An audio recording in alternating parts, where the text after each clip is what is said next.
When I was younger, pre 25, 20s, I realized that I was very, very reactive. I was very reactive to the world. I was triggered left and right. And I was constantly reacting to what was being done, right? I was never the one engaging, I was always on defense. And it took me a while to realize it, but I think as I got closer to 30, 27, 28, 29, especially after doing coaching and therapy, a lot of those two things, I realized that I didn't have to be so reactive. I didn't have to let people and things trigger me so much. And I started analyzing what exactly are the things that trigger me, right? Like, what is something that triggers me to become reactive? And I realized that, for example, for me, when my efforts are not recognized, right? Whether it is at work, whether it is in relationships, family, friends, when I put in work and my efforts are not recognized, right? And I realized that it was because I felt like I was being brushed off or I felt like I was being taken for granted, even though that's not necessarily what was actually happening.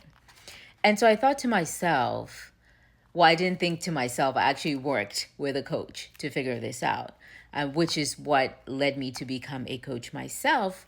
But we started working on some of the self limiting beliefs that I may have, right? What were some of the self limiting beliefs that when I was in a reactive state, what is it that I was telling myself, right? Like I was telling myself that maybe they are inconsiderate, they're mean, they're selfish, that and then there was another part of me that was telling myself, the overachiever part of me that would tell myself, no, I should have done more. I should have done more. I should have put in more effort. Maybe this wasn't enough, right? And it's like if you keep doing that, you don't realize how much of an impact these types of situations have on you. I keep seeing on the internet where everybody's talking about, oh, if somebody triggers you, then it has to do with your insecurities and blah, blah, blah. Not necessarily, right? It doesn't always have to do with insecurities.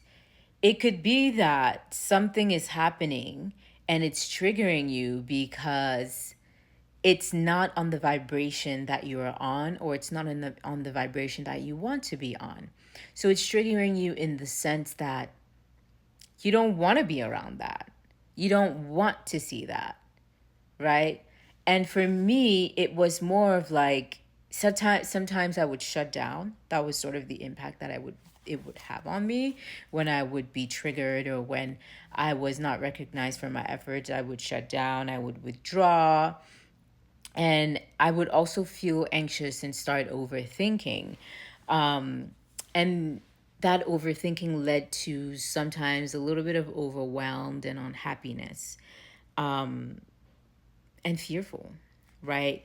But I had to learn to sort of reframe that situation. And I'm sure I'm not the only one who's had to do this. This took about 2 years of working with a coach to actually be able to sit down with you guys and talk to you like this, right? People talk about shadow work, people talk about doing the work. Doing the work is actually sitting with yourself, sitting with your feelings when you feel them, not trying to drown them in whatever it is that you do to not feel those feelings.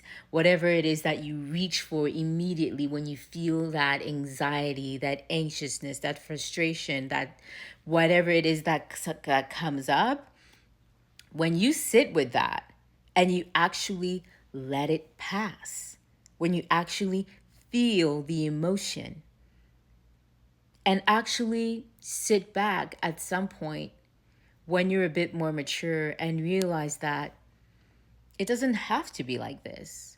Everything that's happening is potentially happening in your mind, right? All of these scenarios, all of these things that you think people did to you or did not do to you, or that you deserve or didn't get, or that anything, whatever it is. And I'm not obviously downplaying anybody who actually goes through situations that are unfair, that are out of their control. I'm not talking about that. We know people, and I have been through situations of grief where it is out of your control. There is nothing you can do except feel that and go through it, right? And feel the sadness, feel the grief, feel the emotions, feel whatever it is that's going through your mind, and let it flow. But there are other times where it's important to try to reframe. You don't want to stay in that state. You don't want to be having to rely on a crutch to make you feel better, to take you out of your mind, out of your emotions, out of your feelings. And the reframe that I started thinking about was that maybe people do not think the way that I do.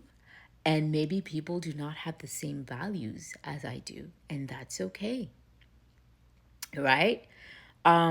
It's not that they're necessarily being inconsiderate. Maybe if I don't voice it and I don't let them know, they will not know. So maybe they're not necessarily acting in a negative way on purpose. And that goes for everybody, right? If you feel like at work, your work is not being recognized by your superiors, have you voiced it?